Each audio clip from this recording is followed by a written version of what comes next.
going on, guys? It's a lovely night, isn't it? A nice night for a little bit of a scary story. So, I picked out a story for you guys. I'm going to give you the read, and hopefully you enjoy. Let's get into it. I was offered $5,000 to sit in a room for a week. It wasn't worth it. I was referred by a temp agency. I had no idea who I would be working for or what the job would entail. I only knew that the pay was good, a week-long excursion at $7.25 a night, more than enough to pay off a couple credit card bills and a good chunk off of next month's rent. That price, I would have done almost anything. I only wish I knew at the time what I was getting myself into. When I arrived at the address, I was surprised. It was a large facility at the end of a dirt road in the woods 2 towns over. The large sign outside read Synthetic Corp, and it was plain, white, 3-story building, void of identifying markings, and its appearance gave me no clues to its purpose. Its location was even more baffling. Going off of the name alone, I had to assume it was some sort of biotech company. I was probably needed to clean up radioactive waste or something to that end. For what they were paying me, I would happily risk my health. Upon entering the building and meeting with the receptionist, I was directed to room 371 on the second floor, where I would wait for Al, my new boss. It was your standard office setting, albeit more quaint than usual. Red carpet, white walls, and no windows. Only 6 desks and 3 rows of 2, each with their own computer. At the back of the room was a large wall covered by a one-way mirror, an opening with steps on either side of it. Inside was a single chair, desk, and land phone, probably a place for supervisors to oversee productivity. Other than that, the room harbored no points of interest unless you fancied the waistband and fern in the corner. An older gentleman opened the door to the room and came over to shake my hand, introducing himself as Al. He seemed to be in a rush, wasting no time in describing the task at hand. I was to stay in that very room from 8 p.m. until 6 a.m. the following day, every night for a week. He left me a cell number and a laminated list of rules to be followed. He told me he could not overstate enough the importance of following each and every one exactly as they were outlined. Once he was sure I understood the gravity of the situation, he left me to my first shift in peace, closing the door behind him. That was it? Really? Just stay in the room for 10 hours a night? I had no clue as to why I was being paid over $5,000 to room sit, but I learned some time ago to never look the gift horse in the mouth. I simply sat down in the overseer's room with a smile on my face and went over the list of rules. There were 10 in total, all of which left me a little more than confused. Rule number 1. Once 8 o'clock rolls around, lock the door and do not leave the room for any reason until 6 o'clock in the morning. Plan your bathroom usage and meals periods accordingly. No food or drink items within the room. Rule number 2. Do not use Hank's computer. It's the closest to the exit. No one is ever to touch it under any circumstances, not even Hank. Rule number 3. If the phone rings, answer it, but do not talk. No matter what the voice on the other end says, you are not to respond. Hang up after 2 minutes have passed. Rule number 4. Do not let the janitor in. We don't have one. Rule number 5. If anyone else comes to the door, let them in, but ignore them. Do not react whatsoever. When they leave, shut the door and lock it behind them. Rule number 6. If the waste bin changes locations, place it back in the corner as soon as you notice. Rule number 7. If I stop by, only let me in if I know the password. Rule number 8. At 9:30 precisely, set each of the computer's home screens to different URLs, except Hank's. Do not react to the images, just act normal. Rule number 9. If you see Harvey, feed him one of the treats from Lisa's desk, the opposite one of Hank's. Rule number 10. If there's an emergency, call my cell, but not after 10:05 p.m. Below the last rule is a final sentiment, scribbled over the laminate and pen. No one has made it past night 3. Good luck. I was perplexed, wondering for a moment if Al was a lunatic and if that was the reason no one else had lasted. Perhaps his quirks were too much for the previous candidates and they backed out, fearing for their safety at the hands of his fragile mind. I would not be swayed so easily. If Al was crazy, I would happily take his money for what was shaping up to be a very simple job. At least, that's what I thought. Day 1 was utterly boring. Nothing remarkable happened. Definitely not anything to the extent of what Al's list would have had me expect. At 9:30, I even changed the URLs on the computers, if for no other reason than to feel somewhat useful. The next night, however, was a little different. Day 2 started as it normally did. I settled in for another long night, making sure to eat and empty my bladder before locking myself in. At 9:25, just as I was about to ready myself to change the home screens, again, I saw it. The waistband was right there at the top of the steps of the overseer's room. I certainly hadn't placed it there. I felt a small spike in my adrenaline before calming down with a smile. The waistband, the list. It was all a joke at my expense. Al would be in the next room, waiting anxiously to see the look on my face. I raced out to the office floor. There was no one there. I walked over to the exit and shook the knob. It was still locked. Confused and a tinge scared, I swiftly picked up the waistband and walked it back over to the corner of the room. I checked the time, 9:30. I started changing the URLs on all of the computers, hoping desperately that I had imagined what just occurred. After skipping Hank's desk, I typed in the last website on PC number 6. I was about to pull away when some strange imagery manifested on the screen. It was a surveillance footage of the room, the very room I was in. I saw me looking at the computer. I turned and looked up. There was no camera. Upon looking back at the screen, I saw something terrifying. I watched as a copy of me stepped out from the overseer's room. It walked up behind me, grabbed a hard drive from one of the desks, and wound up to strike me in the back of the head. I quickly turned to shield myself. There was no one there. I turned back at the screen, and it changed, displaying the website I had entered as normal. I raced back to the overseer's room and sat down, more than a bit frazzled. I contemplated walking out, but I steeled myself to continue. I was fine. After all, maybe Al wasn't a lunatic, but he didn't seem the type to wish me any harm. Not that I knew him all that well, but still, I hadn't sustained any damage. I was questioning my sanity, yes, but no bodily injuries had befallen me. Whatever was at play here seemed harmless so far. There was a loud banging. Having just had the most horrifying experience of my life, I nearly jumped out of my skin. A voice then penetrated the door. It's the janitor. Just here to clean up. Can you open the door? I recalled rule number 4 and denied him entry. You did good not letting him in. You followed the rule. Now you're fine. So long as you follow the rules, you'll be safe. It's as simple as that. You can see this through, I thought to myself. I jumped again. I really need to get in there and clean up. Open the door. I took a deep breath and peeled back my anxiety, successfully ignoring the janitor until he left. This was an accomplishment for me, and it actually felt pretty good. A challenge that I was able to best. Though, I remained on the edge of my seat. The next few hours were uneventful. I even dozed off for a moment at one point. It wasn't until 2:30 that my next challenge would come. A multicolored cat jumped on the desk in front of me, complete with beautiful splotches of black and orange. I was startled, but it seemed to be friendly. Brushing up against my arm, the name on its collar, Art. I knew what I had to do. I rummaged through Lisa's desk, found the jar of treats, and fed Harvey one, to which he purred in delight. To my astonishment, he then charged at the door, phasing right through it. My mouth was agape in awe. Once my initial bewilderment dissipated, it was replaced with satisfaction over another small victory. As strange as it may sound, I was beginning to like the job. It was the landline. Remembering the rules, I removed it from the receiver and held it to my ear, making sure to keep an eye on the time. Hey, it's Al. I'm going to be stopping by soon to do a little work. How's the job going so far? I remained silent.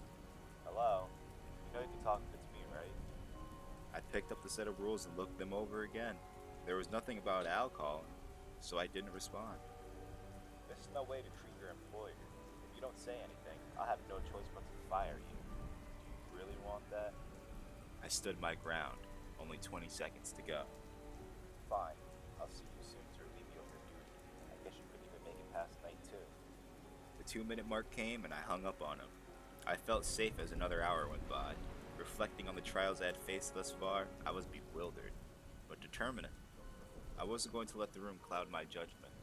I was in control. It's Lisa. Can I come in? Though hesitant, I had to abide by Rule 5. I opened the door and a woman entered. You must be the new guy. What do you think of the place? I went back to my desk in the overseer's room and sat down, trying my best to act casual. Lisa walked up to the glass, knowing I can see through it. Not very talkative, are you?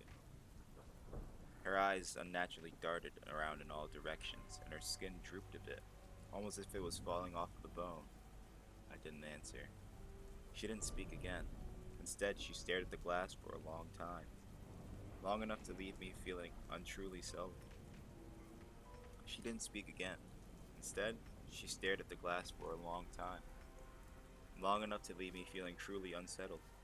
She then waltzed in and stopped at my side, raising her arm. I hoped she would have noticed that my breathing had become sporadic and labored. She then violently swung down on the desk, creating a thunderous clap. I almost winced, but held my composure. After another awkward 5 minutes or so, she left. I ran to the door and locked it behind her. A few moments later, there was yet another knock. This time, it was from a boy, claiming to be searching for his father. I let him in and sat back down. He tried many times to ask for my help, but I was careful to ignore him, just as I had with Lisa. At one point, however, I made the mistake of meeting with his gaze. For an instant, in between blinks, his eyes became pitch black, void of all color. Startled, I nearly jolted back, but was able to restrain myself. Like Lisa before him, the boy eventually left, and I quickly locked the door behind him. Another rule followed. Other than the waistband moving around a few more times, nothing else happened that night. Before I knew it, it was time to go home. I heavily considered calling it quits, and may have even had a nightmare or two upon sleeping that day, but I found myself excited to continue, wondering what obstacles the room would have to throw at me next. Curiosity shouldn't have been enough to bring me back, but all rational trains of thought had escaped me. The room had this pull that beckoned me to it. I was hopelessly compelled to return, powerless to its call. Any excuse would have sufficed. As such, I resumed my post the following night. Upon starting my shift, I was confident. I had dealt with quite a few absurdities up to this point, and waited patiently for my next opportunity. A couple of hours went by with no trouble, no cat, no images on the computers, no phone calls, and no waistband antics. Boredom was beginning to set in, when a loud knocking broke the silence. There was no voice. I yelled out from the overseer's room. "Who is it?" I asked. There was a brief pause. "It's me, Al." I picked up the list and reread rule number 7. "What's the password?" I heard him chuckle to himself. "I never wrote down a password." He was right. There was no password written within the rule. It must have been him. I cautiously made my way to the door and opened it. Al was there to greet me with a smile. I sighed in relief. "Let me guess, scared of the things that go bump in the night?" He laughed at my clear, nervous disposition. "You have no idea." He shut the door and set up some things at one of the computers. "Say, why didn't you write down a password?" I asked. He smiled again. "It's a ploy. Anyone posing as me might try to come up with one, which would identify them as not being me. Understand?" "I see. Good thinking." He returned to his work at the computer. I didn't want to bother him, but I just had to know. What is this place anyway? Why do these things happen here? He turned to face me. It's best if you don't ask questions, especially ones that are far above your pay grade. I wasn't happy with my answer, but I knew it was all I was going to get out of him. I let him work in peace and sat back down in the overseer's room, watching through the one-way glass. That's when I realized something. The computer Al was using, it was Hank's. I double-checked the list to make sure. Yes, that was definitely Hank's desk, and no one was to touch his computer. Didn't that apply to Al as well? I turned over the list on the off chance I might find some more information. That's when my heart sank. In large, bold print in the back of the laminated sheet was text that read, "Password, Diner." Fuck. I grabbed my phone, reached for the scrap of paper with Al's number on it, and dialed it as fast as I could. There were a few more tones, but he finally picked up. Hello? Everything alright over there? Al, thank goodness. I made a mistake. I thought he was you. I let him in, and now he's on Hank's computer. He let out a long sigh of disappointment. I watched as Al's copy turned from his computer and then stood up. Listen very carefully. Do not act suspicious in any way. You should be fine if he doesn't suspect anything. If you try to leave or call anyone else, it'll all be over. Understand? Yes, I understand. Al's copy began walking to the overseer's room. My heart was beating faster than ever it had before. I'll be there soon. Just don't panic. He hung up. I kept the phone in my ear as Al's copy approached me, so as to pretend I was talking to my wife. I told you, hon, 6 o'clock, that's when I clock out. You don't have to wait up for me. You worry too much. Please get some rest. Al's copy was in the room with me now, staring. I held the phone to my chest and looked back at him. Everything okay? He continued to stare for a few long seconds. Can you help me with something on the computer? I wondered if he could see my chest pounding. Sure. I just need to finish this phone call. I'll be there as soon as I can. He stared for another moment, and then walked back to Hank's desk. Though panicked, I kept up appearances by continuing to pretend on the phone. I even acted out an argument to lengthen the call. While doing this, I watched with bated breath as the knob gently turned and the door swung open. It was Al. I had never been so relieved in my life. He turned to the glass and put a finger to his mouth, gesturing for me to keep quiet. The clone was not yet privy to his arrival. Al snuck up behind his clone and grabbed him by the throat. The imposter struggled, but he eventually succumbed to his vicious grip. He fell to the floor, a lifeless hole, before disintegrating into the carpet. I ran to Al and thanked him. I also apologized profusely. No need to be sorry. This isn't the first thing to make it into the room, and I'm sure it won't be the last either. I'm just glad you're okay. He smiled. Speaking of which, mind shutting the door? Wouldn't want another one of me stopping by. Of course. I walked over to the door and then realized something. I had left it unlocked after the copy came in. That's how Al was able to enter it. Remembering the final rule, I slowly pulled out my phone and opened the call log. My most recent call connected at 10:18. 13 minutes past the deadline. I turned around to see Al standing right behind me. Al, what's the password? He grinned. What password? I ran out of there as fast as I could. The room still has a strange hold over me, but I will never go back. So what do I think? Well, the story wasn't so bad. I mean, it was kind of good in the beginning, but it seemed like it fell off a little bit in the middle. But overall, it was still pretty good. As for the place that he worked, well, considering that the name was, I believe, Synthetic Corp, I'm pretty sure it probably has to do with probably like clones or something, or like synthetic type of life, like synths from Fallout 4. Other than that, yeah, it's pretty good. Something decent for the first one. Hope you guys enjoyed, and I'll see you in the next video. Deuces.